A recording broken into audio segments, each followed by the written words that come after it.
মেঘালয় যাব ওলাইছোঁ আৰু বৰ্তমান আমি গুৱাহাটীত আছোঁ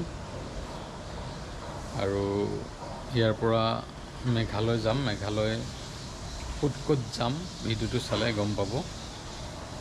3 দিনীয়া ভ্ৰমণসূচীৰে ওলাইছোঁ আৰু এইফালে দেখুৱাই দিওঁ। ইতিমধ্যে মই বিৰিয়ানী বনালোঁ। এয়া বিৰিয়ানী। আমি দুপৰীয়া লাঞ্চ কৰিম। লাঞ্চৰ বাবে বিৰিয়ানীটো ৰেডি কৰি লৈছোঁ। তাৰপিছত মায়ে ইয়াত এইটো চিলি চিকেন বনাই আছে, এইটো আমি পেকিং কৰি লৈ যাম আৰু আমি তাতে খাম। দুপৰীয়াৰ খানাটো আমি ইয়াৰ পৰা নিজে বনাই লৈ যাম। আৰু এয়া মৰম ৰেডি হৈছে? ৰেডি? মৰম ৰেডি। আৰু এইফালে মোৰ ছোৱালী কুহু, তাইক মাকে ৰেডি কৰাই আছে। কুহু, ক'ত যাবা? ক'ত? লাইটলুম। আৰু এনেদৰেই আমি 3 দিনীয়া ভ্ৰমণসূচীৰে ওলালোঁ মেঘালয়লৈ বুলি। মেঘালয়ৰ বিভিন্ন ধৰণৰ ঠাই চাম। ইতিমধ্যে মেঘালয়ৰ অন্তৰ্গত চেৰাপুঞ্জী, শ্বিলং, ডাউকি, জোৱাই, মাউলিংনং এই সকলোবোৰ আমি চাইছোঁ। গতিকে এইবাৰ কিছু বেলেগ চোৱাৰ হেঁপাহেৰে আমি যাব ওলাইছোঁ। এইবাৰ আমি যাম মৌচিনৰামৰ ৰাস্তাত আৰু মৌচিনৰামৰ পৰা আমি মাওফানলুৰ যাম। তাৰ ভিতৰত আমি ৱাহৰিলাং ভিউ পইণ্ট পাই যাম। তাৰপিছত নংষ্টইন যাম আৰু এনেদৰে গৈ থাকোঁতে এইখন হৈছে উমিয়াম লেক। উমিয়াম লেকৰ কাষেদি প্ৰথমতে আমি সোমাম যে শ্বিলঙৰ মেঘালয়ৰ মিনি পেহেলগাম বুলি যাক কোৱা হয় সেই ঠাইখিনি, পাইনয়াৰ্ড এইখিনি। আৰু ইয়ালৈ আমি আহি আছোঁ। এই ঠাইখিনি মিনি পেহেলগাম বুলি এতিয়া জনপ্ৰিয়। আপুনি যদি যিহেতু নামটো নাজানিবও পাৰে, ঠাইখিনিৰ একজেক্টলি নামটো নাজানিবও পাৰে, গতিকে আপুনি যদি মিনি পেহেলগাম বুলিও মাৰি দিয়ে মেপত হওক বা গুগলত হওক এই ঠাইখিনি ওলাব। আৰু সোমাই আহি পাৰ্কিং কৰাৰ পিছত এনেধৰণৰ সৰু এখন চিলড্ৰেন পাৰ্ক পাব। আৰু এই সৰু চিলড্ৰেন পাৰ্কত অলপ সময় ল'ৰা ছোৱালীকেইটাক খেলোৱাৰ পিছত আমি লাহে লাহে যি পেহেলগাম, মিনি পেহেলগামনো কিয় কয় সেইফাললৈ সোমাবলৈ আমি আগবাঢ়িম। পেহেলগামখন আছে কাশ্মীৰত আৰু কাশ্মীৰৰ আটাইতকৈ ধুনীয়া ঠাইবোৰৰ ভিতৰত অন্যতম হৈছে পেহেলগাম। আৰু এই পেহেলগামত শেহতীয়া 2025 চনত খুব এটা কৰুণ ঘটনা ঘটিছিল। সন্ত্ৰাসবাদীয়ে কিছু ভাৰতীয়ক তাতে গুলীয়াই হত্যা কৰিছিলে। তাৰ পিছতেই এই এই পেহেলগাম খুবেই মানুহৰ মাজত চৰ্চিত এটি নাম। আৰু এই মিনি পেহেলগামখন হৈছে সেই তাৰেই এটি মিনি ভাৰ্চন বুলি ক'লেও ভুল নহ'ব। তাত যেনেধৰণৰ দেখিছে কি সুন্দৰ এটা কাশ্মীৰ হেন লগা এটি পৰিৱেশ। আৰু এয়া যেন শ্বিলং আমাৰ কাষতে থকা উমিয়াম নহয়, শ্বিলং নহয়, যেন এয়া কোনো কাশ্মীৰৰ দৃশ্যহে এনেধৰণৰ আপোনালোকৰ লাগিব। আৰু এয়া সন্মুখত আছে মোৰ মিনি পেহেলগাম। গতিকে আহক আমি মিনি পেহেলগামৰ এই ঠাইসমূহ উপভোগ কৰোঁ, এই মিনি পেহেলগামখন উপভোগ কৰোঁ। তাত সুন্দৰ সুন্দৰ কি ধৰণৰ দৃশ্যপট আছে সকলোবোৰ আপোনালোকক মোৰ কেমেৰাৰ লেন্সেৰে দেখুৱাবলৈ যত্ন কৰিম। আৰু এইখিনি ঠাই দেখিছে, এইখিনিতে মানুহে যথেষ্ট ফটো উঠে। ইয়াৰ যিটো লেণ্ডস্কেপ, ইয়াৰ যিটো ভিউ যথেষ্ট ধুনীয়া। কাষতে এটা কটেজ দেখিলোঁ। তাৰপিছত এই ঠাইত অলপ সময় আমি কটালোঁ। ল'ৰা ছোৱালীকেইটাই খেলিলে। ইয়াতে আপোনালোকে হৰ্চ ৰাইডিঙো কৰিব পাৰি। আমি হৰ্চ ৰাইডিং কৰা নাই, গতিকে কোনোবাই যদি হৰ্চ ৰাইডিং কৰিম বুলি ভাবে হৰ্চ ৰাইডিং কৰিব পাৰে। আৰু এনেধৰণৰ য'তে ত'তে বহা ব্যৱস্থা আছে। কিছু চেলফি পইণ্ট তেওঁলোকে ৰাখিছে য'ত আপোনালোকে ফটো উঠিব পাৰে। কেইবাটাও পইণ্ট আছে যিকেইটা পইণ্টত খুব সুন্দৰ ফটো উঠে বা ইয়াতে ড্ৰোন কেমেৰা আপোনালোকে ভাড়া কৰিব পাৰে। আৰু ড্ৰোন কেমেৰা তাতে ভাড়া কৰি লগে লগে তেওঁলোকে সৰু ভিডিঅ' শ্বৰ্ট ৰীল বনাই দিয়ে। আৰু সেই মিনি পেহেলগামৰ পৰা ওলাই আমি আহিলোঁ এয়া শ্বিলঙৰ অকণমান জাম পালোঁ। জামত সোমাই আমি এইবাৰ গৈ আছোঁ লাইটলুমলৈ বুলি। শ্বিলঙৰ অন্যতম কাষতে থকা সুন্দৰ ঠাই লাইটলুম, যি মেঘেৰে সদায় আৱৰি থাকে। কিন্তু এই লাইটলুমলৈ যোৱাৰ পথত আমি এটি সুন্দৰ ধুনীয়া ঠাইত ৰৈ আজি আমি লাঞ্চ কৰিম। আপোনালোকে দেখিছিলে আমি চিকেন বিৰিয়ানী আৰু চিকেন ফ্ৰাই ড্ৰাই ফ্ৰাই কৰি আনিছিলোঁ আৰু সেইখিনি আমি লাঞ্চ কৰিম বুলি আহিছিলোঁ, গতিকে লৈ আহিছিলোঁ আৰু এতিয়া আমি লাঞ্চ কৰিম বুলি নামিলোঁ। কিন্তু এনে এটি ঠাইত ৰ'লোঁ য'ত সন্মুখতে আছিলে শ্বিলং পিক আৰু শ্বিলং পিকৰ নিচেই ওচৰতে এনে এটি ঠাইত আমি ৰাখিলোঁ য'ত অতিপাত ঠাণ্ডা আৰু এই দুপৰীয়া যি 2:30 বাজিছে, এই 2-2:30 বজাত এনেধৰণৰ ঠাণ্ডা, এনেধৰণৰ বতাহ, মেঘেৰে ইতিমধ্যে মেঘ আহি আছিলে আৰু জাউৰিয়ে আৰু কিছু সময়ৰ পিছতে এই ঠাইখিনি মেঘে অন্ধকাৰ কৰি পেলাইছিলে। কিন্তু তথাপি ভাল লাগে, যিহেতু আমি বৰ্তমান নগাঁৱৰ পৰা আহি আছোঁ। প্ৰথমে আমি গুৱাহাটীত আছিলোঁ আৰু গুৱাহাটীৰ পৰা আহি আছোঁ।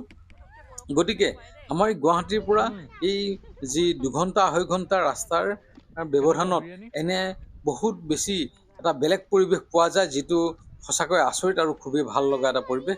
মোৰ সন্মুখত দেখিছে বিৰিয়ানী খাব লৈছোঁ, যদিও পিছফালে মেঘ ইতিমধ্যে আহি আছে আৰু কিছু সময়ৰ পিছতে এই ঠাইখিনি অন্ধকাৰ কৰি পেলাব। আৰু এই লাঞ্চ কৰাৰ পিছত আমি পুনৰ আগবাঢ়িলোঁ লাইটলুমলৈ বুলি, কাৰণ শ্বিলং পিকৰ পৰা আধা ঘণ্টাৰ দূৰত্বৰ ভিতৰতে আপোনালোকে পাব লাইটলুম। আৰু এই লাইটলুম জেগাখিনিও মেঘেৰে খুবেই আৱৰি থাকে আৰু লাইটলুমত এটা ভিউ পইণ্ট আছে, যি ভিউ পইণ্টৰ পৰা সুন্দৰ প্ৰাকৃতিক দৃশ্য আপোনালোকে উপভোগ কৰিব পাব। গতিকে যদি বতৰ এনেদৰে থাকে নিশ্চয় আমি দেখা নাপাম।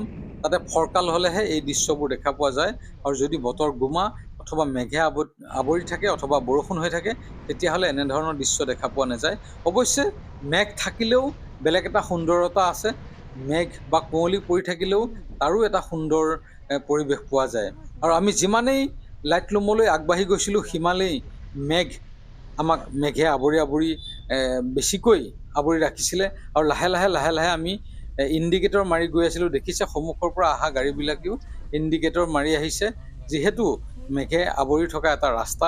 আৰু মোৰ কেমেৰা লেন্সেৰে আচলতে কিছু আপোনালোকক ফটফটীয়াকৈহে দেখাবলৈ মই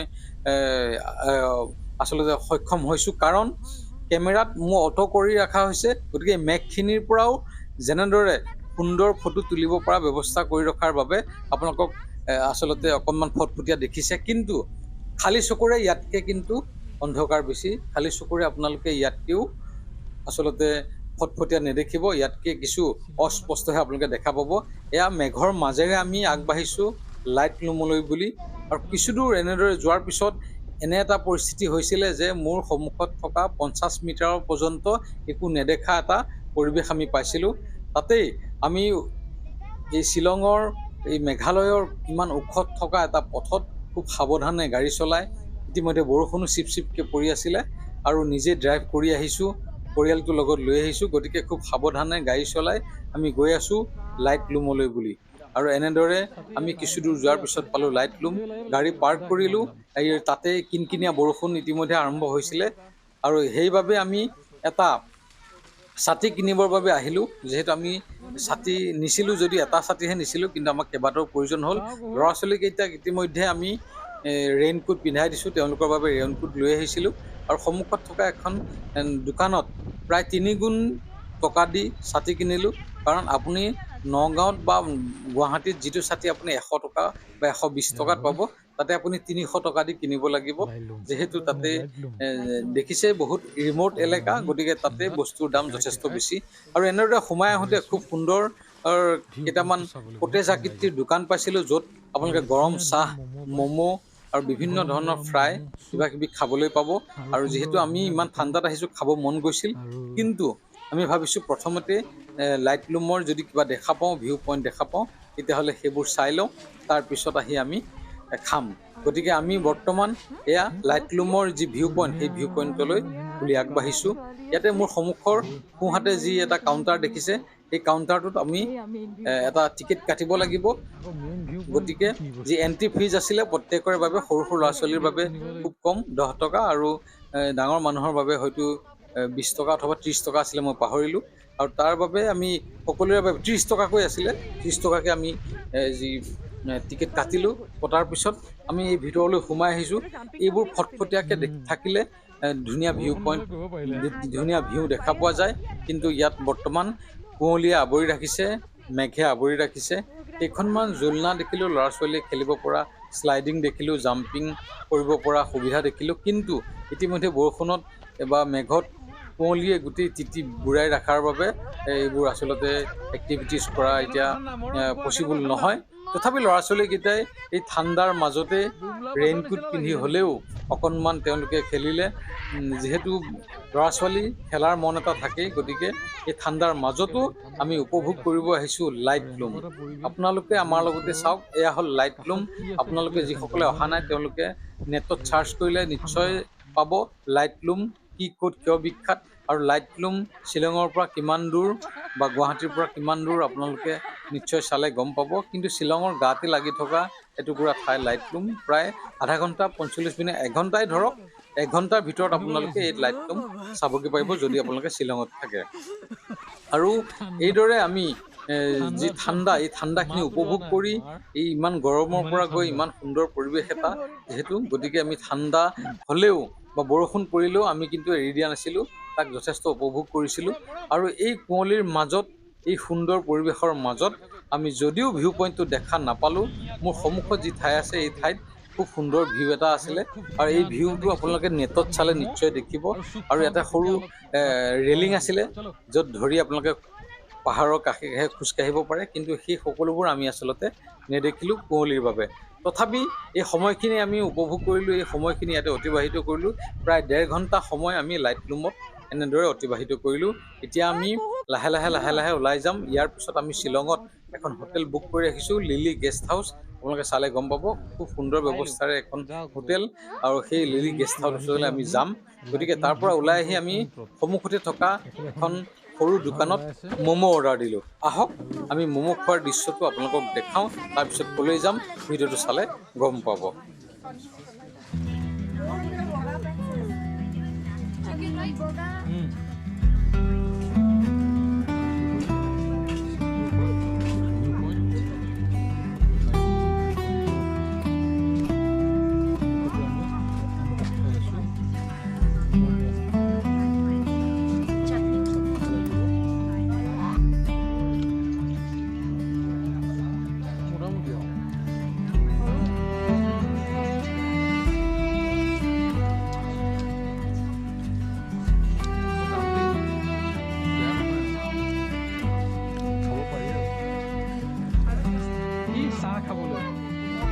চাহ খাবলৈ আহি গ'লোঁ ইয়াত। আৰু এজনী মোৰ ছোৱালী, এজনী চাওঁ এজনী ছোৱালী ম'ম' খাইছে। এই ভাবিজি চাহ বনা ৰহে গৰম গৰম। আৰু মোৰ মানুহজনীয়ে পাপৰ খাই আছে নৰম নৰম, আৰু কুহুৱে খাই আছে কুল কুল ঠাণ্ডা ঠাণ্ডা। আৰু এইফালে ইয়াত কয়লাত চাহ হৈ আছে। এইটোৱে আৰু অসমত যথেষ্ট গৰম চাগে, আৰু ইয়াত এই ঠাণ্ডা পৰিৱেশৰ মাজত আহিছোঁ। অকণমান গৰমৰ দিনতো ঠাণ্ডাটো অনুভৱ কৰিছোঁ আৰু ঠাণ্ডাটো উপভোগ কৰিছোঁ। একাপ ম'ম'কেইটা খুব ধুনীয়াকৈ খাই আমি এতিয়া অলপমান গাটো গৰম হৈছে, এতিয়া আমি গৈ আছোঁ গাড়ীলৈ। আৰু এতিয়া আমি শ্বিলঙৰ হোটেলত যাম, যিহেতু এতিয়া 5:30 বাজিছে। গতিকে আমি হোটেলত গৈ ৰেষ্ট ল'ম, কাইলৈ আকৌ পুনৰ ওলাই যাম মাফলাং আৰু মাফলানপুৰ, নংষ্টন এনেদৰে। ইয়াৰ কাষতে এই চব্জিৰ দোকান, খুব ফ্ৰেছ চব্জি পোৱা যায়, যেনে বন্ধাকবি, স্কোৱাছ, আলু, সৰু সৰু আলু, আনাৰস, কল, প্লাম আৰু গাজৰ, এনেধৰণৰ এই বস্তু ইয়াত পোৱা যায়। আৰু এইফালে দেখিছে এইটো মাকৈ, গৰম গৰম মাকৈ। আৰু যিহেতু পৰিৱেশটো খুবেই ঠাণ্ডা, এই ঠাণ্ডা ঠাইত সকলোৱে গৰম কিবা এটা খাব বিচাৰে, যিহেতু সেইটো কাৰণে মাকৈ, গৰম গৰম মাকৈ হওক, গৰম চাহ অথবা মেগী, ম'ম' এনেধৰণৰ খুব চলে ইয়াত। আৰু খুব ধুনীয়া এটা পৰিৱেশ। মেঘালয় ফুৰিব আহিলে লাইট লুম এবাৰলৈ আহিবই, ইয়াৰ পৰিৱেশটো এনজয় কৰিব। এতিয়া আমি গাড়ীৰ ওচৰলৈ যাব ওলাইছোঁ, যিহেতু আমি এতিয়া উভতি যাম। আৰু এয়া মোৰ ল'ৰা, সি সি ইতিমধ্যে ৰেইনকোট পিন্ধি আছে যদিও তাৰ যথেষ্ট ঠাণ্ডা লাগিছে। গতিকে আমি দুইটা এতিয়া গাড়ী লৈ যাম। মাহঁতো আহি আছে। ইয়াৰ পিছত আমি যাম লিলি গেষ্ট হাউচ। শ্বিলঙত থকা লিলি গেষ্ট হাউচত আমি আজি ৰাতিটো কটাম আৰু পুৱাই আমি মৌচিনৰাম হৈ আমি যাম ৱাহৰিলাং ভিউ পইণ্ট। ৱাহৰিলাং ভিউ পইণ্ট চাই আমি যদি আৰু কিবা বস্তু দেখোঁ সকলোবোৰ চাই আমি ৰাতি ষ্টে কৰিম মাওফানলুৰ নেচাৰেল লেক। আৰু এয়া হ'ল আমি হোটেল পালোহি লিলি গেষ্ট হাউচ। এইটো হ'ল আমাৰ 207 ৰুম, য'ত এটা ৰুমত দুখন ডাঙৰ ডাঙৰ ডাবল বিচনা আছিলে। গতিকে আমাৰ পৰিয়ালটোৰ বাবে যথেষ্ট হ'ব। এনেধৰণৰ এটা ৰুম বুক কৰি আমি ৰাতিটো ইয়াতে কটাম। আৰু সোমাই গৈ তেওঁলোকে যি চাহৰ ব্যৱস্থা কৰি ৰাখিছিলে হোটেল কৰ্তৃপক্ষই, তেওঁলোকে সেই ব্যৱস্থাৰে আমি চাহ খালোঁ সুন্দৰভাৱে।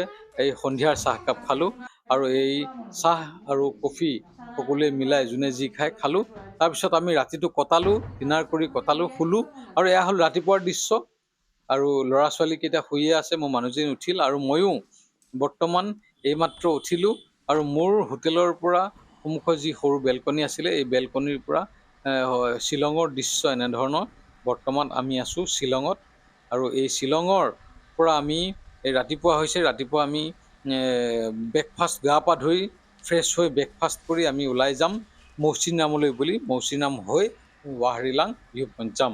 আৰু আমি ব্ৰেকফাষ্ট যি অৰ্ডাৰ দিছিলোঁ লাচ্ছা পৰাঠা আৰু এয়া হ'ল ঘুগনি, লগত আছে বইল ডিম আৰু এটা অৰেঞ্জ জুচ, আৰু এইকেইটা দিছিলোঁ আমি ব্ৰেকফাষ্ট বুলি। গতিকে ব্ৰেকফাষ্ট আহি গ'ল, আমি সকলোৱে ব্ৰেকফাষ্ট গ্ৰহণ কৰিলোঁ। তাৰপিছত চাহ একাপ খাই আমি আগবাঢ়িলোঁ যে এইবাৰ আমাৰ যি গন্তব্যস্থান, এই গন্তব্যস্থান হৈছে আমাৰ মাওফানলুৰ। আৰু মাওফানলুৰৰ আগত আমি ৱাহৰিলাং পাই যাম, তাৰপিছত মৌচিনৰাম পাই যাম। এই সকলোবোৰ চাই যাম। গতিকে আহক, বৰ্তমান ৰাস্তাটো আপোনালোকে উপভোগ কৰক। কি ধৰণৰ এটা সুন্দৰ ৰাস্তা। কাৰণ এখন ঠাই যেতিয়া চাবলৈ যাওঁ আমি, বিশেষকৈ হিল ষ্টেচনবিলাকত যেতিয়া আমি যিকোনো এটা ঠাই চাবলৈ যাওঁ, এই ঠাই চাবলৈ যোৱাৰ আৰু যি যাত্ৰা, এই যাত্ৰাটোহে আটাইতকৈ ধুনীয়া হয়। কাৰণ সেই যি ভিউ পইণ্ট বা সেই যিখিনি ঠাই আমি চাবলৈ যাওঁ, সেইটো ধুনীয়া হওক নহওক, কিন্তু এই যি জাৰ্ণি, এই জাৰ্ণিটো যথেষ্ট ধুনীয়া লাগে। যথেষ্ট প্ৰাকৃতিক সৌন্দৰ্যৰে ভৰপূৰ এটি পৰিৱেশ দেখিবলৈ পোৱা যায়, যি আপোনাৰ মোৰ মন মগজু সুন্দৰ কৰি তোলে, ফ্ৰেছ কৰি তোলে। আৰু তেনেধৰণৰ এটি আশা কৰি আমি আগবাঢ়িলোঁ মৌচিনৰাম হৈ ৱাহৰিলাং ভিউ পইণ্টলৈ বুলি। গতিকে মোৰ লগে লগে আপুনিও আহক, আপুনিও মোৰ কেমেৰা লেন্সেৰে, আপুনি চোৱাৰ দৰে কেমেৰা লেন্সেৰে চাওক আমাৰ এই জাৰ্ণিটো।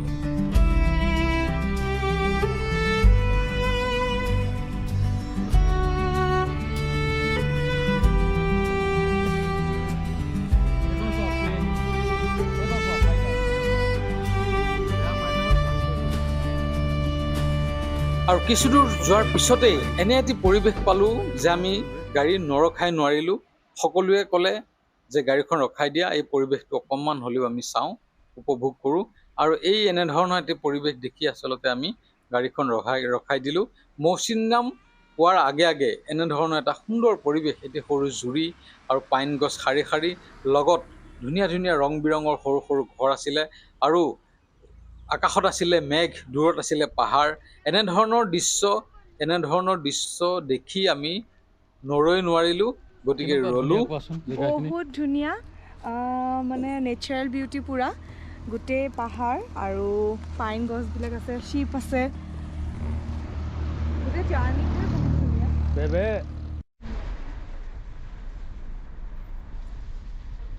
এইবাৰ আমি পুনৰ আগবাঢ়িছোঁ মৌচিনৰামৰ ফাললৈ।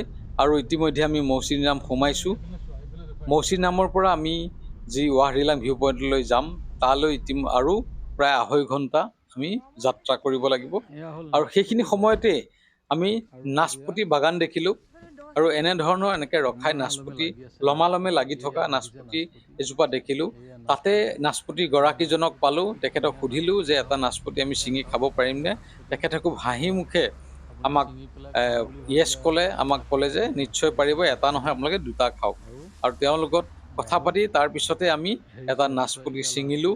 আৰু এই ধৰণৰ নাচপতি গছ আপোনালোকে মৌচিনৰাম গ'লে ঢেৰ দেখিব। কিন্তু আপোনালোকক এটা কথা কওঁ যে তাতে সেই নাচপতি গছকেইজোপাৰ বা সেই নাচপতি বাগানৰ কাষতেই আপুনি তাৰ গৰাকীক পাব, গৰাকীক নুসুধাকে এই নাচপতি নিছিঙিব। গতিকে ইয়াৰ পিছত আমি এই নাচপতি বাগানৰ ওচৰত ধুনীয়াকৈ নাচপতি খাই আমি পুনৰ আগবাঢ়িলোঁ মৌচিনৰাম ফাললৈ। এয়া হ'ল মৌচিনৰামৰ ৰাস্তা, কি সুন্দৰ ৰাস্তা। আৰু পাহাৰীয়া ৰাস্তাৰ আপোনালোকে ভাবিছিলে যে একা বেকা হ'ব, কিন্তু নহয়। যেতিয়া আমি একদম পাহাৰটোৰ চূড়াত উপস্থিত হ'ম, আৰু সেই চূড়াত কিন্তু এনেধৰণৰ আপোনালোকে পাহাৰৰ একদম শীৰ্ষত এনেধৰণৰ আপোনালোকে বেকা বেকি নাপাব, একদম সুন্দৰ চিধা ৰাস্তা যেন সমতল। আৰু সমতলতকৈ ধুনীয়া এইটো কাৰণে কাৰণ তাতে ওখ ওখ গছতকৈ গ্ৰাছলেণ্ড বেছি আছিলে আৰু খুব কুঁৱলীয়া আৱৰা এটা পৰিৱেশ। লগে লগে আকৌ কুঁৱলী দেখি আকৌ মেঘ দেখি আমি ৰখাই দিলোঁ। বৰ্তমান বহুত বেছি সময় হোৱা নাই যদিও এই পৰিৱেশটো চাবৰ বাবে আমি ৰখাই দিলোঁ। প্ৰায় এতিয়া বাজিছে 11, আৰু এই 11 বজাত এনেধৰণৰ দুপৰীয়া বুলি ক'লেও ভুল নহ'ব, 11, 11:30 বজাত এনেধৰণৰ পৰিৱেশ দেখি সঁচাই লোভনীয়।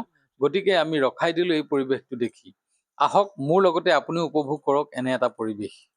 গোটেই কুঁৱলীৰে আৱৰা এটা পৰিৱেশ, আৰু ইমানেই কুঁৱলী আহিছে একোৱে দেখা নাপায় ওচৰত। আমি গাড়ীখন ৰখাই পেলাই কেইখনমান ফটো উঠিছোঁ আৰু ইয়াৰ পৰিৱেশটো এনজয় কৰিবৰ কাৰণে নামিলোঁ। আৰু এয়া হ'ল মৌচিনৰামলৈ যোৱাৰ পথত ৱাহ ৰিলাং ভিউ পইণ্ট। আপোনালোকে নেটত চাৰ্চ কৰিলে নিশ্চয় দেখিব ৱাহ ৰিলাং ভিউ পইণ্ট। তালৈ গৈ আছোঁ, আৰু তালৈ যোৱাৰ আগত এই পৰিৱেশটো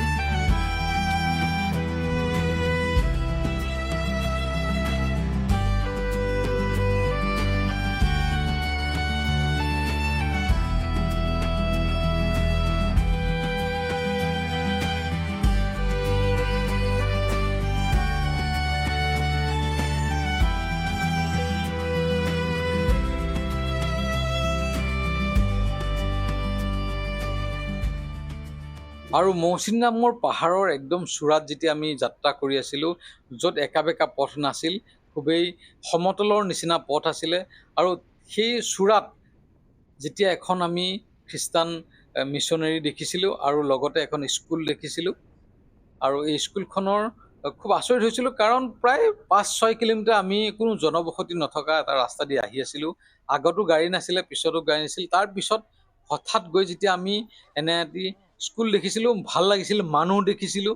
গতিকে তেতিয়া মনটো যথেষ্ট ভাল লাগিছিল। ভাবিলোঁ ওচৰে পাঁজৰে নিশ্চয় গাঁও আছে, আৰু এনেধৰণৰ এই টিলাবিলাকত গৰু আৰু ভেড়া চৰি আছিলে। আৰু খুব সুন্দৰ এটা ৰাস্তাৰে দেখিলোঁ দুয়ো কাষে খুব পাতলীয়াকৈ মানুহ আছিলে।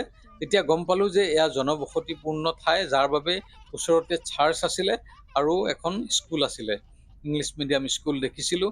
তাৰপিছত পুনৰ আমি ৱাহ ৰিলাং ভিউ পইণ্টলৈ বুলি আগবাঢ়িলোঁ। ইতিমধ্যে শ্বিলঙৰ পৰা 3.5 ঘণ্টা যাত্ৰা কৰিলোঁ আমি। 3.5 ঘণ্টা যাত্ৰাৰ মূৰত এইবাৰ আমি কিছু দূৰ পালেই ৱাহ ৰিলাং পাম। আৰু আমি যি নেটত চাৰ্চ কৰি চালোঁ, আৰু খুব 10 মিনিটৰ ভিতৰত আমি হয়তো 15 মিনিটৰ ভিতৰত ৱাহ ৰিলাং ভিউ পইণ্ট পাম। আৰু এয়া সন্মুখত ৱাহ ৰিলাং ভিউ পইণ্টৰ বেনাৰ দেখিছে, ৱাহ ৰিলাং ভিউ পইণ্ট কাৰচিন দি দেখুওৱা আছে। এইফালেদি গৈ আমি পাই গ'লোঁ ৱাহ ৰিলাং ভিউ পইণ্ট। আৰু যেতিয়া গাড়ী ৰাখিলোঁ, গাড়ী ৰাখি দেখিলোঁ যথেষ্ট তাতে ভিৰ আছিলে, কাৰণ প্ৰায় 10-12খন গাড়ী ইতিমধ্যে তাতে পাৰ্কিং হৈ আছিলে। আৰু তাৰে ভিতৰত গোটেইখিনি গাড়ীয়ে অসমৰ বুলি ক'লেও ভুল নহ'ব। অৰ্থাৎ অসমত যি আজি জুলাই মাহৰ যি গৰম বন্ধ, এই গৰম বন্ধৰ বাবে সকলো আহিছে ফুৰিবলৈ। ইয়াত 99.9% অসমৰ টুৰিষ্ট, বাকী 0.1% কোনোবা হয়তো হিন্দী ভাষী বা অন্য ঠাইৰ পৰা আহিছে। আৰু সোমাই আহিয়ে দেখিলোঁ এয়া হ'ল খুব ভাইৰেল হৈ থকা, ফেচবুকত ছ'চিয়েল মিডিয়াত খুবেই ভাইৰেল হৈ থকা ৱাহ ৰিলাং ভিউ পইণ্ট। এই ভিউ পইণ্টটো ইতিমধ্যে যথেষ্ট ভাইৰেল হৈ আছে। এই ভিউ পইণ্টটো কিমান সুন্দৰ, আহক আপুনিও উপভোগ কৰক, ময়ো উপভোগ কৰোঁ ৱাহ ৰিলাং ভিউ পইণ্ট।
ৱাহৰিলাঙৰ পৰা মাওফানলুৰ গৈ আছোঁ আৰু এতিয়া হৈছে লাঞ্চৰ সময়, দুপৰীয়া আহাৰৰ সময়। এগ বিৰিয়ানী আছে আৰু এগ বিৰিয়ানী লৈ আমি এটা সুন্দৰ পৰিৱেশত এতিয়া আমি খাম। প্ৰথমতে আপোনালোকক এবাৰ পৰিৱেশটো দেখুৱাই দিওঁ। মোৰ সন্মুখত আছে এই এনেকুৱা ধৰণৰ এটা সৰু জুৰি আৰু এখন ব্ৰিজ দেখিছে। তাৰোপৰি পিছফালে যিটো পাহাৰ আছে, এই এইখিনি হয় জেচিয়াৰ ভিলেজ ষ্টাৰ্ট লিখা আছে ইয়াত। মানে এইখিনিৰ পৰা জেচিয়াৰ ভিলেজ ষ্টাৰ্ট হৈছে মেঘালয়ৰ। আৰু এই গোটেই পৰিৱেশটো এনেধৰণৰ, দুইটা ছাইডে আপোনালোকক দেখুৱাই দিছোঁ।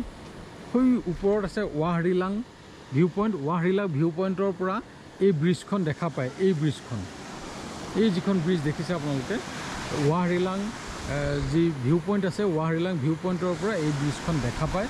আৰু এই ব্ৰিজখনৰ ওচৰত ৰৈ এতিয়া আমি খাব লৈছোঁ দুপৰীয়াৰ আহাৰ। আৰু ল'ৰা ছোৱালীকেইটাৰ কাৰণে, আমাৰ সকলোৰে কাৰণে আছোঁ এয়া এগ বিৰিয়ানী।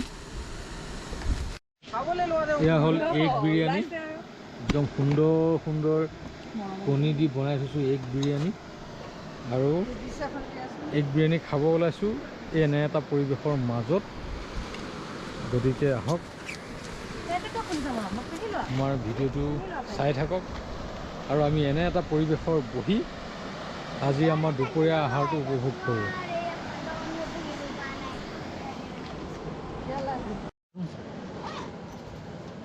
ক'বলৈ নালাগে, ইমান ধুনীয়া লাগিছে। হয় নেকি? মানে স্পীচলেছ। আৰু ইয়াত এই পৰিৱেশৰ মাজত আমি এতিয়া খাব ওলাইছোঁ দুপৰীয়াৰ আহাৰ। ৰিদীপে এয়া বিৰিয়ানী, এগ বিৰিয়ানী উলিয়াই আছে আৰু আমি খাই লওঁ। এই ব্ৰিজখন আমি ৱাহৰিলাং ভিউ পইণ্টৰ পৰা একদম টপৰ পৰা দেখিছিলোঁ সৰুকৈ, আৰু এতিয়া আমি সেইখন ব্ৰিজৰ ওচৰতে আমি লাঞ্চ কৰিব লৈছোঁ।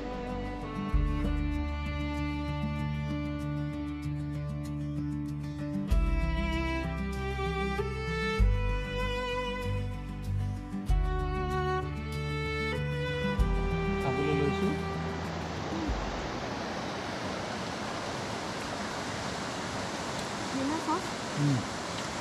হ'ব।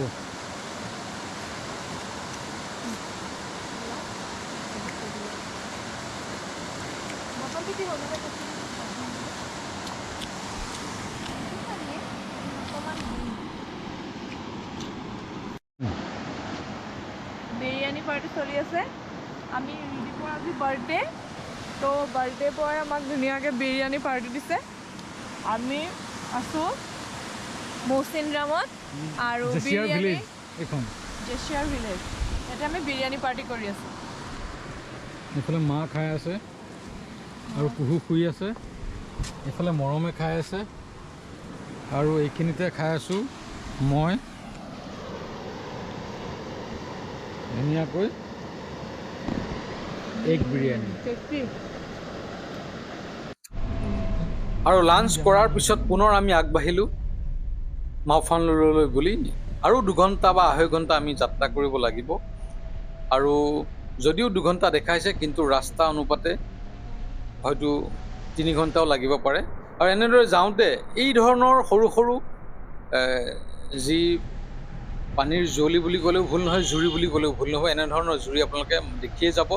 এই এটা ৰাস্তাতে খুব 50 মিটাৰ দূৰত্বতে আপোনালোকক মই দুটা ইতিমধ্যে নিজৰা দেখুৱালোঁ। আৰু এনেধৰণৰ আপোনালোকে বহুত আচলতে ৱাটাৰফল পাই যাব। আৰু সন্মুখৰ দৃশ্যটো এবাৰ মন কৰক, এটা সুন্দৰ ৰাস্তাৰ সৈতে, খুব ঘন কুঁৱলীৰ সৈতে এই যি ঘাঁহনিডৰা আছিলে, গ্ৰাছলেণ্ড আছিলে, এই গ্ৰাছলেণ্ডৰ মাজেৰে আমি আগবাঢ়িছোঁ মাওফানলুৰ নেচাৰেল লেকলৈ বুলি। খুব ভাল লগা এটা পৰিৱেশ, খুব ভাল লাগিল। আৰু এনেদৰে গৈ থাকোঁতে এটি স্বৰ্গীয় ঠাই পালোঁ, যি এখন নৈৰ সৈতে, এখন দলঙৰ সৈতে যি পৰিৱেশ আছিলে, এই পৰিৱেশ। গতিকে সেই পৰিৱেশত আমি অকণমান ৰম বুলি ভাবিলোঁ। গতিকে আহক, এয়া হ'ল সেই যি আপোনাক কৈছিলোঁ সেই ঠাইখিনি।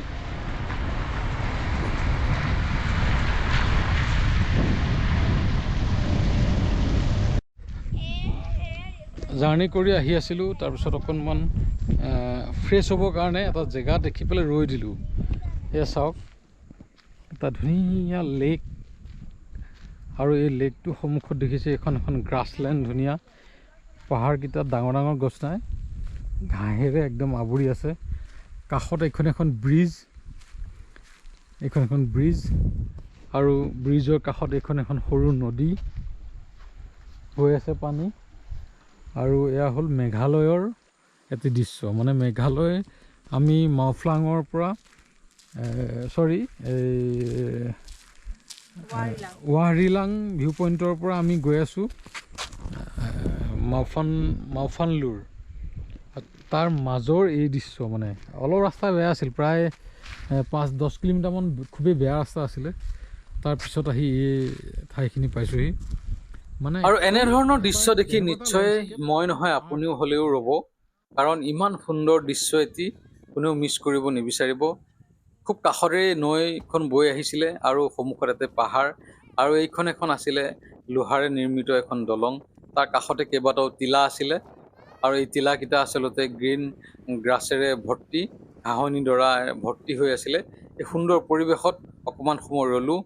কণমানি কিছু ছোৱালী, সেই যি আমি স্কুলখন দেখিছিলোঁ তাৰ পৰা খোজকাঢ়ি আগবাঢ়ি আহি আছিলে, আৰু তেওঁলোকৰ এই যি আমি যেতিয়া পিছত আগবাঢ়ি গৈছিলোঁ, আগবাঢ়ি যোৱাৰ ইয়াত কিছু সময় আমি প্ৰায় আধা ঘণ্টা এই ঠাইত কটাই পেলাই যেতিয়া আমি পুনৰ আগবাঢ়িছিলোঁ, প্ৰায় 10-15 মিনিট যোৱাৰ পিছত এই তাৰে ভিতৰত কেইজনীমান ছোৱালী আমি পুনৰ লগ পাইছিলোঁ। তেওঁলোকে তেতিয়াও ঘৰ পোৱাগৈ নাছিল, অৰ্থাৎ আমি অনুমান কৰিছিলোঁ প্ৰায় 1.5 ঘণ্টা খোজকাঢ়ি তেওঁলোকে স্কুল গৈছিলে। গতিকে আচৰিত লাগিছে, আমি আজি স্কুল বাছত দি দিওঁ ল'ৰা ছোৱালীক পটককৈ, কাৰণ সোনকালে পাব লাগে, টাইমৰ কথা থাকে, স্কুল বাছত দিওঁ অথবা আমি নিজে থৈ আহোঁ। কিন্তু এই কণ ল'ৰা ছোৱালীবিলাকে এখন স্কুললৈ যাবলৈ 1.5 ঘণ্টা খোজকাঢ়িব লাগে। গতিকে এই ভাল পৰিৱেশৰ মাজত, এই প্ৰাকৃতিক পৰিৱেশৰ মাজত এনেধৰণৰ কিছু সমস্যা থাকে, যিবোৰ লুকাই থাকে, যিবোৰ আমি দেখা নাপাওঁ, যে এখন স্কুল পঢ়িব হ'লে তেওঁলোকে কিমানখিনি আচলতে সংগ্ৰাম কৰিব লাগে। গতিকে আহক, ইয়াৰ পিছত আমি আহিলোঁ মাওফানলুৰ নেচাৰেল লেক, আৰু নেচাৰেল লেকৰ সন্মুখত এইদৰে পাৰ পাৰ্চন 100 rupees এণ্ট্ৰি ফিজ ল'ব লাগে নেচাৰেল লেকটো চাবলৈ হ'লে, আৰু তাতে থাকিব হ'লে এইটো এক্সট্ৰা চাৰ্জ দিব লাগে। আমি অলৰেডি বুক কৰি ৰাখিছিলোঁ এটি হোমষ্টে সৰু।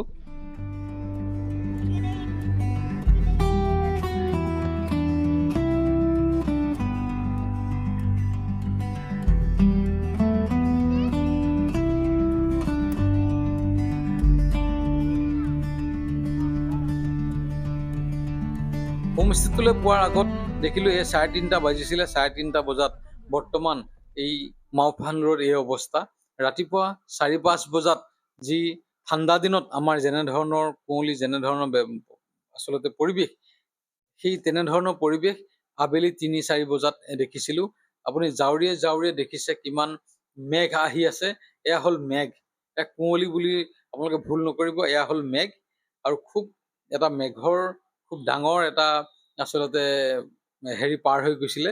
গতিকে সেই খুব কুঁৱলীৰ নিচিনা পৰিৱেশ হৈ গৈছিলে।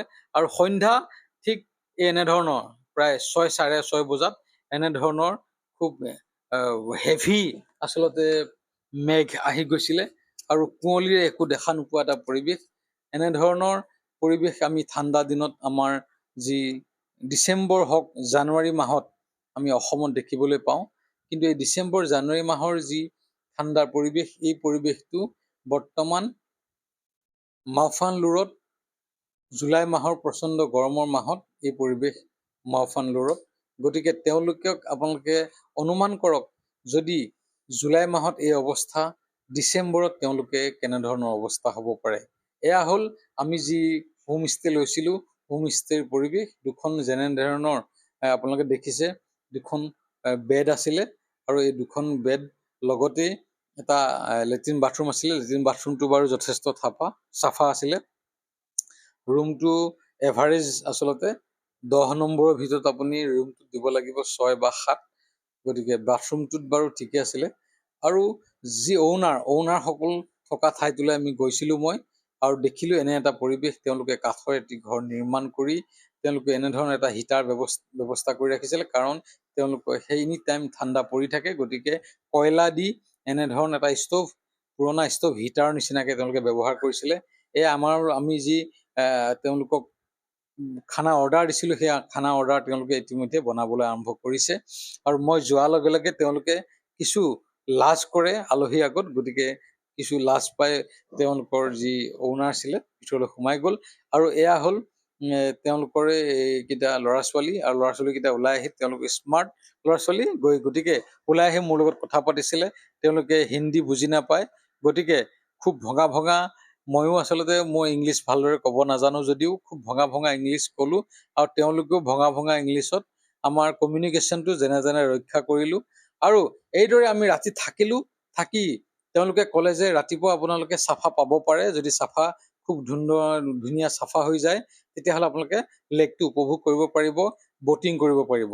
কিন্তু ৰাতিপুৱা 11 বজালৈকে আমি অপেক্ষা কৰিলোঁ, কোনো ধৰণৰ এই কুঁৱলী আঁতৰাৰ লক্ষণ নেদেখিলোঁ। গতিকে আমি আজিৰ দিনটোৰ বাবে ওলাই আহিবলৈ যাত্ৰা কৰিছোঁ। আৰু ওলাই আহিয়ে লগে লগে আমি সেই লেকটো পাৰত ৰৈছোঁ। যিহেতু লেকটোত আমি যোৱাকালিও তেনেধৰণৰ ফটো উঠিব নাপালোঁ বা ভিডিঅ' নকৰিলোঁ, আজি কৰিম বুলি, কিন্তু আজিও সেই একেই পৰিৱেশ। গতিকে আহিছোঁ লেকটোৰ কাষত কেইখনমান ফটো উঠিবলৈ আৰু লেকটোনো কেনেকুৱা আপোনালোকক দেখুৱাবলৈ। ইয়াত এটা লেক নাই, মাওফানলুৰ নেচাৰেল লেকত বহুকেইটা আচলতে লেক আছে, আৰু সেই লেকৰ পাৰে যিবোৰ কটেজ আছে, হোমষ্টে আছে, তাতে আপোনালোকে থাকিব পাৰে। আমিও এনেধৰণৰ এটা কটেজতে আছিলোঁ, আৰু আমি তাৰ পৰা বৰ্তমান ওলাই আহিছোঁ লেকৰ পাৰে। এই ইমান সুন্দৰ পৰিৱেশটো আপোনালোকক নেদেখুৱাই নোৱাৰিলোঁ। কুঁৱলীৰে ভৰপূৰ কিনকিনীয়া বৰষুণ জাকৰ মাজেৰে মই নিজে গাড়ী চলাই আগবাঢ়িছোঁ মেঘালয়ৰ পথত। আৰু এয়া হ'ল মাওফানলুৰ নেচাৰেল লেক। আৰু নেচাৰেল লেকৰ মেইন যিটো লেক য'ত ব'টিং হয়, এই ব'টিং হৈ থকা লেকৰ পাৰতে গাড়ীখন ৰখাই এটা ছাতি লৈ আমি পৰিৱেশটো চোৱাৰ হেঁপাহ কৰিলোঁ। মই আৰু মোৰ পত্নী লাহে নামি আহি এই পৰিৱেশটো চাবলৈ আগবাঢ়িছোঁ। কিমান এটা সুন্দৰ পৰিৱেশ চাওক, যদিও চাফা হৈ থকা নাই তথাপি যথেষ্ট সুন্দৰ এটা পৰিৱেশ। দেখিছে কিমান সুন্দৰ। আৰু যদি ইয়াত ফটফটীয়া হ'লহেঁতেন তেতিয়াহ'লে আপোনালোকে নিশ্চয় দেখা পালেহেঁতেন আৰু কিমান ধুনীয়া এই মাওফানলুৰ নেচাৰেল লেক। আৰু লগতে আপোনালোকক দেখুৱাব বিচাৰিছোঁ এইটো সুন্দৰ যিটো লেক। আৰু বৰষুণ ছাতি লৈ আছোঁ দেখিছে, আৰু লগতে এটা পৰিৱেশ দেখুৱাই দিব পাৰোঁ আপোনালোকক। বহুত ধুনীয়া পৰিৱেশ। পৰিৱেশটো দেখুৱাই দিওঁ হ'ব।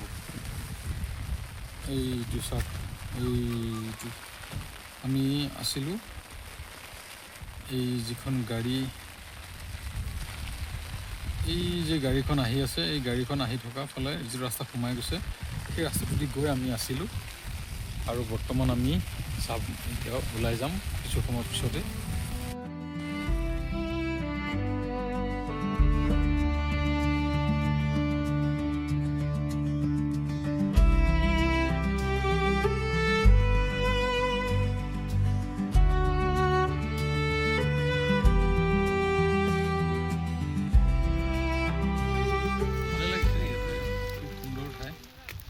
কিন্তু যদি বতৰ ফৰকাল হয়, ইয়াত বিভিন্ন জেগা আছে চাবলৈ, আৰু লেকটো খুব সুন্দৰ। এটা লেক নহয়, সৰু কেইবাটাও লেক আছে, ব'টিঙৰো ব্যৱস্থা আছে আচলতে, কিন্তু বৰ্তমান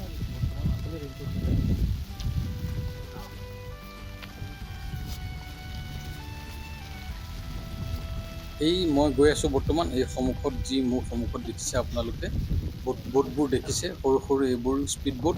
আৰু এয়া দেখিছে এইখন গ্ৰীণ কালাৰৰ স্পীড বোট, মোৰ কাষতে আছে এইখন পিংক কালাৰ স্পীড বোট। এই বোটবিলাকত ব'টিং কৰিব পাৰি, পাৰ পাৰ্চন 50 ৰুপিজকৈ।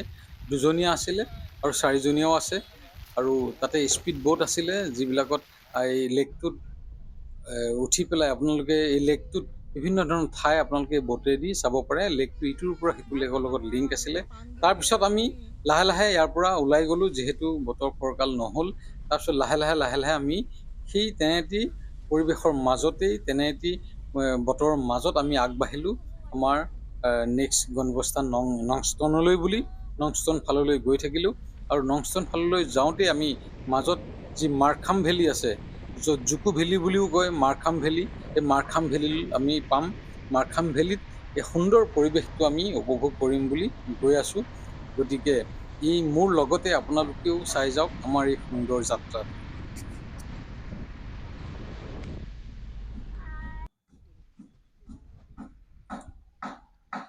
নংষ্টন ৰোডত গৈ আছোঁ মাফালুৰ পৰা, আৰু নংষ্টন ৰোডত পায় জুকো ভেলী, আৰু এই জুকো ভেলীটো নাগালেণ্ডত আছে, আৰু একেবাৰে অৰিজিনেলটো আছে চাইনাত। একেই ভিউ, গতিকে চাইনাটোত ভিউটো বেলেগ হ'ব অলপ, গতিকে তাতো জুকো ভেলী বুলিয়ে কয়। নাগালেণ্ডত যিটো আছে সেইটো জুকো ভেলী বুলিয়ে কয়, আৰু আমি বৰ্তমান যিটো আহিছোঁ মেঘালয়, এইটো জুকো ভেলী বুলিয়ে কয়। আৰু তাৰ দৃশ্যটো ঠিক এনেধৰণৰ, খুব সুন্দৰ এটা ধুনীয়া দৃশ্য। ইয়াতে অলপ বৰষুণ হৈ আছে, গতিকে ৱেডাৰটো ক্লিয়াৰ নহয়। তথাপি ই এটা লেক দেখিছে, লেকৰ পাৰে পাৰে এইটো যি পাহাৰৰ নিচিনা দেখিছে, এইটো আচলতে পাহাৰ নহয়, খুব ডাঙৰ ডাঙৰ টিলা, য'ত গছ নাই, অকল ঘাঁহনি আছে, আৰু এইটোৱে কয় জুকো ভেলী। আৰু এয়া হ'ল জুকো ভেলী। জুকো ভেলী মাৰ্খাম ভেলী বুলিও কয়।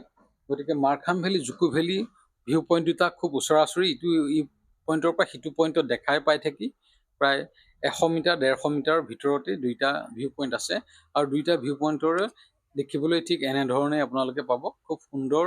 আৰু এই পৰিৱেশটো আচলতে জুকো ভেলীখন অৰিজিনেলি যি আছে, য'ত চাইনাত আছে এক সুন্দৰ পৰিৱেশৰ সৈতে, তাৰপিছত তাৰ এটা মিনি ভাৰ্চন আছে আপোনাৰ নাগালেণ্ডত, আৰু তাতকৈও মিনি ভাৰ্চন আছে এয়া মেঘালয়ত। জুকো ভেলী, দুজুকু বেলি নহয় এইটো। অঁ দুজুকু ভেলী বুলি নকয়, আচলতে জুকো ভেলী বুলিয়ে কয়। অঁ কোৱা, ঠিক আছে আহা, মই বনাম। গতিকে আমি মাৰ্খাম ভেলী, জুকো ভেলীত আমি অলপ সময় কটালোঁ, আৰু এই অলপ সময় কটোৱাৰ পিছত তাৰ যি পৰিৱেশ, এই সুন্দৰ পৰিৱেশৰ সন্মুখতে আছিলে এখন বজাৰ, সৰু বজাৰ, আৰু এই সৰু বজাৰখন আহি পেলাই এনেকৈ ধৰিলোঁ যি আচলতে শেলাই নিচিনা এটা বস্তু, এই শেলাই নিচিনা বস্তুটো তেওঁলোকে ভাজি খায়। গতিকে চালোঁ, তেওঁলোকে ক'লে লাগিব নেকি, কিন্তু মই নল'লোঁ, কাৰণ নাজানো কেনেদৰে খায় বা কেনেদৰে ৰান্ধে, গতিকে নাজানা বস্তু এটা, গতিকে আমি নল'লোঁ। কিন্তু দেখিবলৈ যি দেখিছিলোঁ, দেখিবলৈ অলপমান কাঠফুলা সৰু ভাৰ্জনৰ নিচিনা দেখিলোঁ, আৰু লগতে কিছু স্থানীয় বস্তু আছিল ইয়াত। পকৰি পায়, পকৰি কেইটামান কিনিলোঁ, আৰু ম'ম' পায়, ম'ম' ল'লোঁ, গৰম গৰম ম'ম' খালোঁ, পকৰিও কিনিলোঁ। তাৰপিছত কেইটামান স্কচ কিনিলোঁ, তেওঁলোকৰ লোকেল এয়া যি স্কচ দেখিছে, স্কচ ল'লোঁ, লগতে পকৰি, আৰু মোৰ পত্নীয়ে কাষতে থকা চাহৰ অন্য এখন দোকানত সকলোৱে চাহৰ সোৱাদ ল'লে। আৰু ইয়াত তামোল পায়, তামোলো লোকেল, তাৰপিছত যি দুয়ে লাও, কোমোৰা, তিয়ঁহ আৰু এনেধৰণৰ স্কোৱাচ পায়, কোনোবাই যিটো লোকেল জলকীয়া পায়, কোনোবাই কিনিলে ইয়াৰ পৰা, বহুতেই কিনি লৈ যায়। তাৰপিছত আমি লাহে লাহে আগবাঢ়িলোঁ অন্য এখন ঠাইলৈ বুলি। মোৰ লগতে আপোনালোকে যাত্ৰা কৰক মেঘালয়ত।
আৰু এনেদৰে কিছুদূৰ সুন্দৰ পথেৰে আগবাঢ়ি যোৱাৰ পিছত এটি ৱাটাৰফল দেখিছিলোঁ, সৰু। গতিকে আমি ৱাটাৰফলটোৰ ওচৰলৈ যাবলৈ মন মেলিলোঁ। ল'ৰা ছোৱালীকেইটাই যাম বুলি ক'লে, গতিকে কেইবাটাও ৱাটাৰফল ওচৰে পাঁজৰে আছে, কিন্তু প্ৰায় আধা ঘণ্টা খোজ কাঢ়িব লাগিব, গাড়ী নোসোমাই ট্ৰেকিঙত যাব লাগিব। গতিকে ল'ৰা ছোৱালী লৈ ট্ৰেকিং কৰা অসুবিধা, যিহেতু কিনকিনীয়া মাজে মাজে বৰষুণো দি আছিলে। গতিকে কাষতে থকা সেই সৰু ৱাটাৰফলটো তেওঁলোকক দেখুৱাম বুলি আগবাঢ়িলোঁ। আৰু মোৰ সন্মুখত আছে সেইটো এটা ৱাটাৰফল, যিটো অকণমান ওপৰলৈ গ'লে আৰু ডাঙৰকৈ ওলাইছে, তাৰ পৰা পানীবোৰ বৈ আহি আছিলে। কিন্তু সৰু হ'লেও খুব ধুনীয়া আছিলে ৱাটাৰফলটো। আমি ৱাটাৰফলটোৰ কাষেদি এই এনেধৰণৰ পানী পাৰ হৈ একদম ওচৰলৈ যাবলৈ চেষ্টা কৰিলোঁ, আৰু খুবেই ভাল আছিলে, যথেষ্ট ঠাণ্ডা পানী আছিলে। আৰু তাতেই যি কেইজনমান স্থানীয় ব্যক্তি দেখিছিলোঁ, তেওঁলোকে ক'লে যে এইটো এটা চাইট চিন, মেঘালয় নংষ্টনৰ এটি চাইট চিন ডেভেলপ কৰি আছে তেওঁলোকে। এই ধৰণৰ ঘৰটোতে তেওঁলোক আছিলে আৰু তাৰ কাষতে এখন ধুনীয়া বাগান তেওঁলোকে বনাই আছে, ডেভেলপ কৰি আছে। আৰু এই ঠাইটো হয়তো অহা বছৰ 1-1.5 বছৰ ভিতৰত এটা নংষ্টনৰ এটা চাইট চিনৰ ভিতৰত পৰিব। গতিকে আমি একদম প্ৰাৰম্ভিক অৱস্থাত আহিছোঁ, আহি এই ঠাইখিনি চাবৰ বাবে, উপভোগ কৰিবৰ বাবে গাড়ী ৰখাই আহিছোঁ। খুব ভাল লাগিছে। মোৰ লগতে আপোনালোকে উপভোগ কৰক। এইটো এটা আননোন ৱাটাৰফল, যাৰ নামবিহীন এটা ৱাটাৰফল, যাৰ নাম নাই, হয়তো পিছত তেওঁলোকে নাম দিব। গতিকে আহক।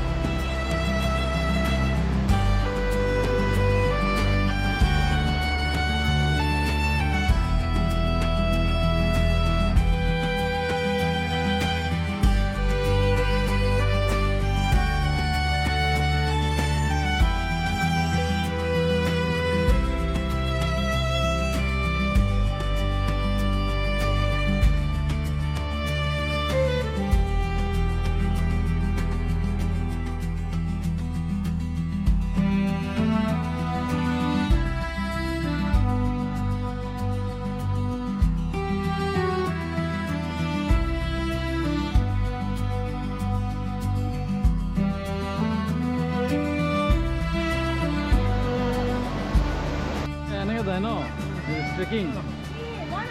अच्छा से करी रखो। हाँ।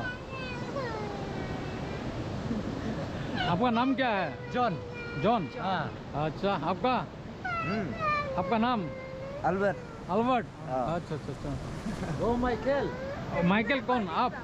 माइकल? हाँ, आप? सेम। सेम। अच्छा, ठीक है। जगह अच्छा ही है। अंदर में ट्रैकिंग होने से और भी अच्छा जगह मिलता है ना। ये खेती भी करता है क्या यहाँ पे? आराम से। हाँ, अच्छा अच्छा अच्छा, खेती करता है। हाँ अच्छा अच्छा। और सीनरी ना हाँ हाँ वो पूरा दिखेगा है। हाँ, अच्छा अच्छा अच्छा। दिखेगा। बहुत दूर नहीं, अच्छा है जगह। हाँ, नेक्स्ट टाइम आएंगे तो ऊपर जाएंगे, कोई दिक्कत नहीं। आओ यहाँ में हम हाँ। बताएगा हाँ हाँ। पैसा क्या क्या कुछ इस तरफ क्या ये ये है खाली वो घर है। घर है? हाँ, अच्छा अच्छा। তাৰপিছত আমি কিছুদূৰ আগবাঢ়ি গ'লোঁ। কিছুদূৰ আগবাঢ়ি যোৱাৰ পিছত পুনৰ এটি আমি ৱাটাৰফল দেখিলোঁ ৰাস্তাৰ নিচেই কাষতে। এইটো ৱাটাৰফল ৱেলকাম ৱাটাৰফল, আৰু নংষ্টনৰ ৱেলকাম ৱাটাৰফল আপোনালোকে চাৰ্চ কৰিলে পাব। এই ৱাটাৰফল একদম ৰাস্তাৰ খুব কাষতে আছিলে, আৰু যথেষ্ট ডাঙৰেই আছিলে ৱাটাৰফলটো। তলত গা ধুব পৰা ব্যৱস্থাও আছিলে, কিন্তু অলপমান দ আছিলে। গতিকে আমি বা তেনে বেলেগ মানুহ দেখা নাই, কিন্তু গা ধুলে একো নহয়, তাতে কোনোবাই গা ধুওঁ বুলি ভাবে গা ধুব পাৰে, তাতে ব্যৱস্থা আছিলে। গতিকে ওচৰৰ স্থানীয় ব্যক্তিক সুধি পেলাই আমি গম পালোঁ। কিন্তু এই ৱাটাৰফলৰ সন্মুখত যি পৰিৱেশ, সেই পৰিৱেশটো যথেষ্ট ধুনীয়া আছিলে। এই দুখন আছিলে দলং, এই এখন দলং ইফালে আছিলে, এখন দলং সিফালে আছিলে। এই দুটা ৰাস্তা, এটা নংষ্টন এটা মাৰফানলুৰ, দুইটা ৰাস্তা ফাটি গৈছে। তাৰ মাজতে এই ৱাটাৰফলটো খুব সুন্দৰ। আৰু এয়া মোৰ ছোৱালীয়ে মোৰ লগত বোলে এনেধৰণৰ লাভ চিন দি ফটো উঠিব। গতিকে তাই যিটো আবদাৰ, তাই আবদাৰটো পূৰণ কৰিলোঁ। আৰু মোৰ কলিজা সেইজনী, মোৰ কলিজাৰ টুকুৰা এটা। গতিকে তাই যি কৰে সেইখিনিকে মানো। গতিকে তাই মোক ৰীল বনাবলৈ যি পজ দেখুৱাই আছিলে, সেই পজটো তাই দি তাইকো সন্তুষ্ট কৰিলোঁ। আৰু মেঘালয় ভ্ৰমণ যথেষ্ট ভাল লাগিল। আপোনালোকে পৰিয়ালটোৰ সৈতে যদি ভ্ৰমণ কৰিব আহিছে, গতিকে আপুনি যদি গাড়ী চলাই ভাল পায়, নিশ্চয় নিজে গাড়ী চলাই এই ভ্ৰমণ কৰিব পাৰে। মেঘালয় টাৱাঙৰ নিচিনা বিপদজনক ইমান নহয়, তথাপি হিলত বা পাহাৰত গাড়ী চলোৱা আপোনাৰ অকণমান হ'লেও এক্সপিৰিয়েঞ্চ লাগিব। নহ'লে ইয়াত কিছু কিছু ঠাইত একেবাৰে থিয় আছিলে, গতিকে কিছুমান আছিলে থিয় গৰা। গতিকে এই ঠাইখিনিত গাড়ী চলাওঁতে যথেষ্ট সাৱধান হোৱাটো উচিত। নহ'লে আপোনালোকে দেখিছে যথেষ্ট দুৰ্ঘটনাও ঘটে। গতিকে মই নিজে পাৰিম বুলি সাহস কৰি খুব সাৱধানে চলাই আহিছোঁ।